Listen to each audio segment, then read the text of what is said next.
आज की इस वीडियो में बात करने वाले हैं झारखंड बोर्ड में जो भी बच्चे क्लास 12th में फिजिक्स का देखिए एग्जामिनेशन देने वाले कल, तो उन सभी बच्चों के लिए मैं आपको वीवीआई एमसीक्यू बताऊंगा जो मॉडल सेट पेपर से पूरी तरह अलग है। चैप्टर वाइज बताऊंगा, सारे के सारे जो क्वेश्चन है वो एमसीक्यू है और चैप्टर से भी मैं आपको बताऊंगा। तो सभी बच्चे वीडियो को लास्ट तक बने रहिए। वीडियो पसंद आए तो ही आपको वीडियो को लाइक और शेयर करना, वरना आपको लाइक और शेयर करने की कोई जरूरत नहीं है। तो चलिए आज का वीडियो हम लोग शुरू करते हैं। आप सभी बच्चों को पहले बेस्ट ऑफ पहला एग्जाम सवाल के है लिए। बच्चों कि the unit of inductance is, inductance का देखिए यूनिट क्या होता है, याद रखिएगा। आपको जितने एसआई यूनिट है और जितने डायमेंशनल फॉर्मूला ये सारे के सारे आपको देखिए पढ़ के जाने, क्योंकि यहाँ से सवाल आपका एग्जाम में आएगा ही आएगा।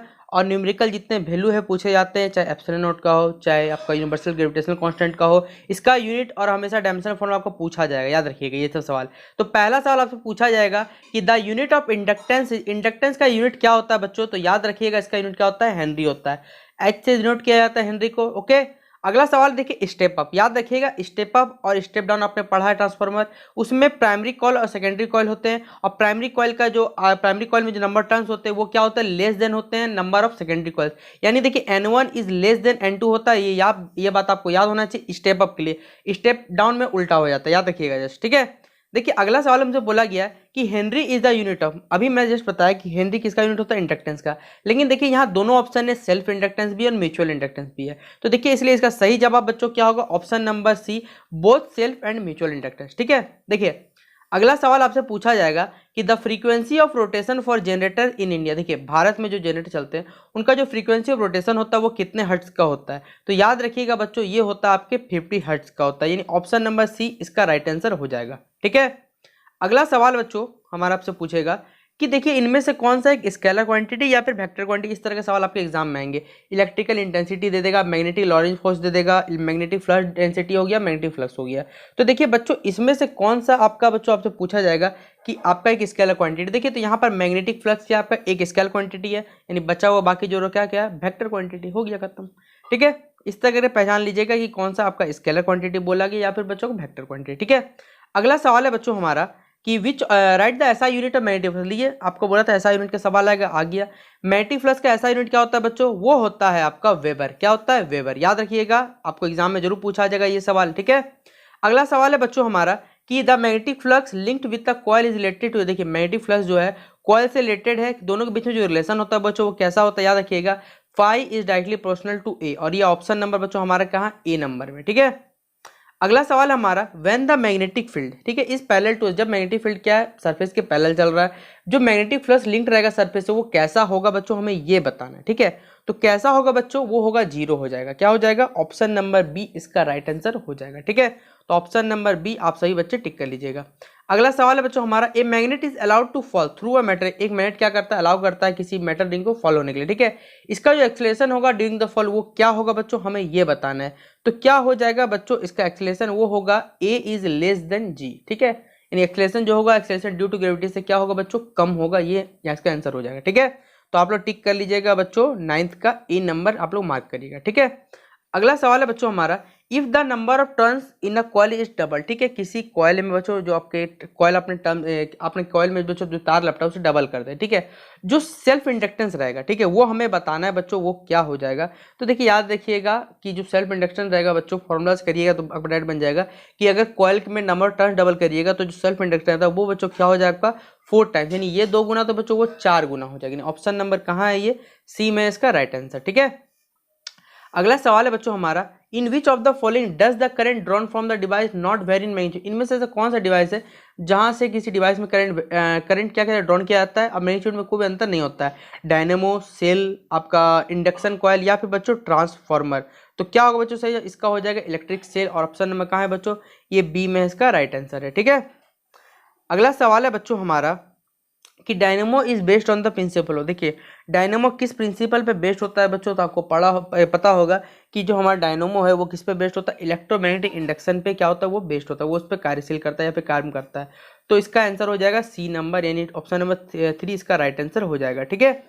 अगला सवाल मैंने आपको बोला था कि डायमेंशन फॉर्मूला यूनिट तो हर बार छप के आएगा, सेल्फ इंडक्टेंस का अभी यूनिट हेनरी तो होगा, लेकिन ऑप्शन नंबर या तो ए होगा या फिर बी होगा, लेकिन यूनिट कौन सा होगा, सबसे बड़ी बात तो ये आपको याद रखना है। तो देखिए यूनिट बच्चों यहाँ पर क्या हम लोग यूनिट टिक करेंगे, वो बात याद रखिएगा कि इसका यूनिट होता है ml² t - 2 a - 2, ठीक है। ऑप्शन नंबर बच्चों ये कहाँ है हमारा, ऑप्शन नंबर ए में है इसका राइट आंसर। ठीक है, इस तरह देखिए सही जवाब टिक करिएगा आप लोग। ठीक है, देखिए अगला सवाल है बच्चों हमारा कि what is the cause of induced EMF in a closed coil. ठीक है, आपका किसी भी क्लोज कॉइल में बच्चों इंड्यूस्ड ईएमएफ का क्या कारण होता है बच्चों, हमें ये बताना। ठीक है, इससे जस्ट पहले हमने पढ़ा था ये वाला सवाल। ठीक है, देख लीजिएगा एसआई यूनिट और बता दे तो बार बार आने वाला, और आपका कह सकते हैं बच्चों जितना डायमेंशन फॉर्मूला है। ठीक है, तो क्या होगा इसका वजह बच्चों, चेंज इन फ्लक्स के कारण क्या होता है, इंड्यूस्ड ईएमएफ पैदा होता है, सीधा बात ये भी बनता है। तो 14 का बच्चों ए किसका हो जाएगा, इसका राइट आंसर हो जाएगा। ठीक है, 14 का ए। फिर डायमेंशनल फॉर्मूला इंड्यूस्ड ईएमएफ पर जस्ट हम लोग बच्चों अब पढ़ के आए सेल्फ इंडक्टेंस का। यहाँ पूछा इंड्यूस्ड ईएमएफ पर जो यूनिट होगा वो क्या होगा, तो ये होता है ml² t-3 और a-1। ये कहाँ है बच्चों, ऑप्शन नंबर बी में इसका राइट आंसर है। ठीक है, अगला सवाल है which of the following does not make use of eddy current. ठीक है, इनमें से कौन सा जो इसमें एडी करंट का यूज नहीं किया जाता है, इलेक्ट्रिक ब्रेक्स, इंडक्शन मोटर, आपका ट्रांसफार्मर, या फिर बच्चों डेड बिट गैल्वेनोमीटर। तो कहाँ बच्चों इसका हम लोग उपयोग नहीं करते हैं, वो है बच्चों हमारा ट्रांसफार्मर। कहाँ उपयोग नहीं करते, ट्रांसफार्मर इसका राइट आंसर हो जाएगा।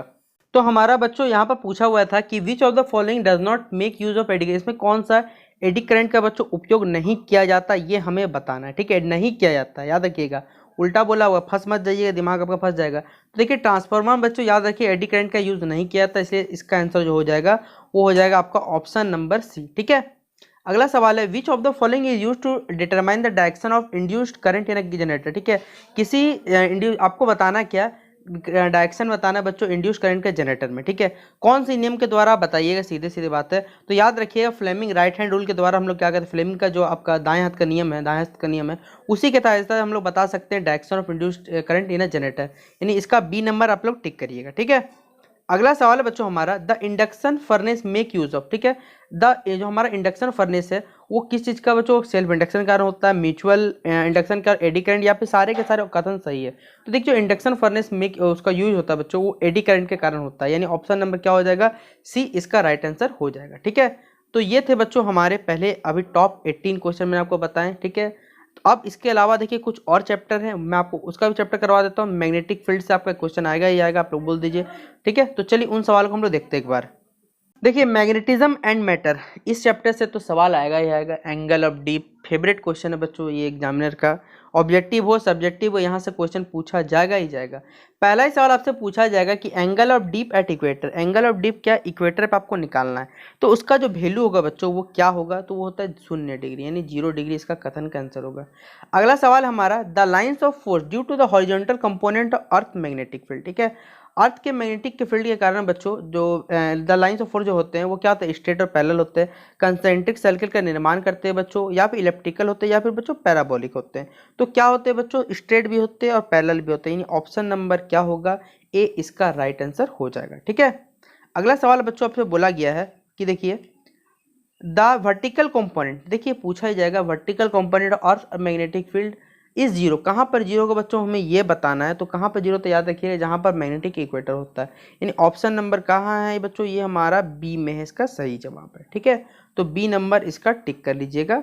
अगला सवाल है बच्चों हमारा एंगल ऑफ डीप एट पोल, देखिए वहाँ बोला हुआ था एंगल ऑफ डीप इक्वेटर पर निकालना, यहाँ पर पोल पे निकालना, और पोल पे बच्चों याद रखिएगा डिप का एंगल ऑफ डिप का जो वैल्यू होता है वो कितना होता है, 90 डिग्री होता है, यानी ऑप्शन नंबर बच्चों बी इसका सही जवाब जरूर हो जाएगा। ठीक है, तो मार्क कर लीजिएगा बी नंबर हमारा सही जवाब। ओके,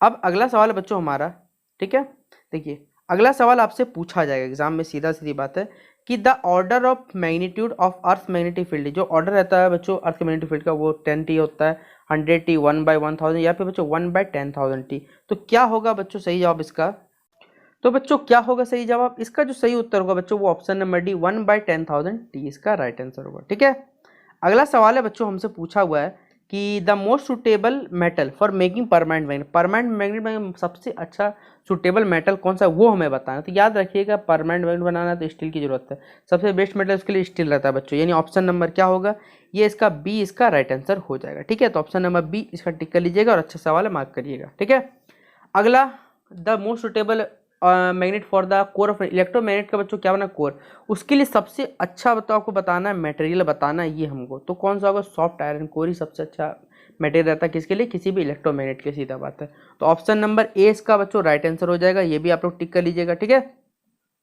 अगला सवाल हमारा निकेल, निकल क्या है, पैरामैग्नेटिक है, डायमैग्नेटिक, फेरो, ये सब डाई पारा फेरो, ये सब जो डिफरेंस भी देख के जाइए, मैं पता था एग्जाम में पेपर छपेगा।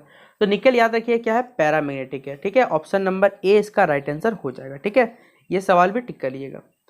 अगला क्वेश्चन नंबर आप छोड़ सकते हैं, अगला कोई दिक्कत नहीं। अर्थ का जो मैग्नेटिज्म है वो किसके द्वारा डिस्कवर किया गया था, ये आपसे पूछा जाएगा।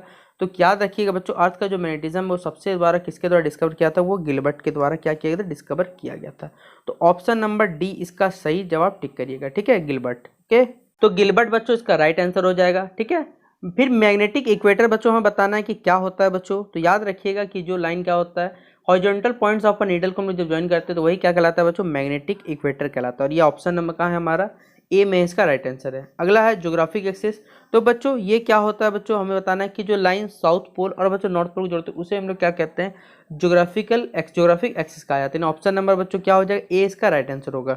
ठीक है, इन दोनों सवालों को बच्चों मार्क कर लीजिएगा, अच्छे सवाल आपके एग्जाम में बन सकते हैं। ठीक है, अगला सवाल हमारा मैग्नेटिक। ठीक है, magnetic susceptibility of a diamagnetic substance. ठीक है, ये क्या होगा बच्चों हमें बताना है। तो वो टेम्परेचर के द्वारा बच्चों कोई इफेक्ट नहीं पड़ता इसमें, ये ऑप्शन सही है। यानी ऑप्शन नंबर क्या है बच्चों, सी इसका राइट आंसर होगा। ठीक है, ऑप्शन नंबर सी इसका मार्क कर लीजिएगा, इंपॉर्टेंट में।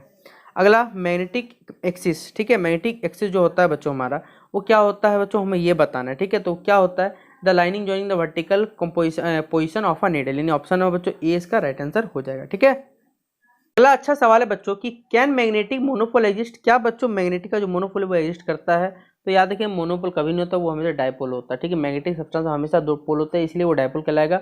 वो तो अगला डेफिनेशन डायपोल का हम लोग पढ़ते हैं। ठीक है, ये मैं आपको नॉर्मली समझाने की कोशिश कर रहा हूँ। ठीक है, तो 24 का बच्चों आपका 33 नंबर का बच्चों आंसर हो जाएगा, बी नंबर हो जाएगा इसका राइट आंसर। ठीक है, अगला हमारा डिफाइंड मैग्नेटिक इंडिक्लेशन। तो मैग्नेटिक डिक्लेशन क्या कहलाता है, एंगल जो रहता है बच्चों ज्योग्राफिक मीडियन और मैग्नेटिक मीडियन के बीच, उसी क्या कहा जाता है, मैग्नेटिक डिक्लेशन कहा जाता है। और ये ऑप्शन नंबर ए में इसका राइट आंसर है। ठीक है, तो ये यहाँ तक बच्चों लोग सवाल टिक कर दीजिएगा। अगला सवाल है बच्चों हमारा डिफाइन मैग्नेटिक इंक्लिनेशन और डीप। ठीक है, मैग्नेटिक इंक्लिनेशन या फिर बच्चों हमें डीप के बारे में बताना है। तो क्या होगा बच्चों, तो वो होता है angle between earth magnetic field and magnetic median. और ऑप्शन नंबर कहाँ है बच्चों, ए में इसका राइट आंसर है। ठीक है बच्चों, आज की इस वीडियो में इतना ही। इसी तरह देखिए, अगर आपको बाकी बच्चे जो भी चैप्टर में डाउट है, अगर एमसीक्यू चाहिए तो कमेंट बॉक्स में बताइएगा। मैं आप सभी बच्चों के लिए एमसीक्यू लेकर आऊँगा जो सीधे आपके एग्जाम में छपेंगे, क्योंकि आपने देखा कि किस तरह का इतना सारा इंपॉर्टेंट एमसीक्यू है जो आपको मॉडल सेट पेपर में भी नहीं मिला होगा, सीधा बात है। तो अगर चाहिए तो कमेंट बॉक्स में बताइएगा। और फिलहाल आप सभी बच्चे आराम से अपना एग्जाम का तैयारी करिए। आप सभी बच्चों को मेरी तरफ से बेस्ट ऑफ लक। एग्जाम देकर आइए, बताइए कितना सवाल सही रहा। ठीक है, चलिए मिलते हैं अपने अगले वीडियो पर।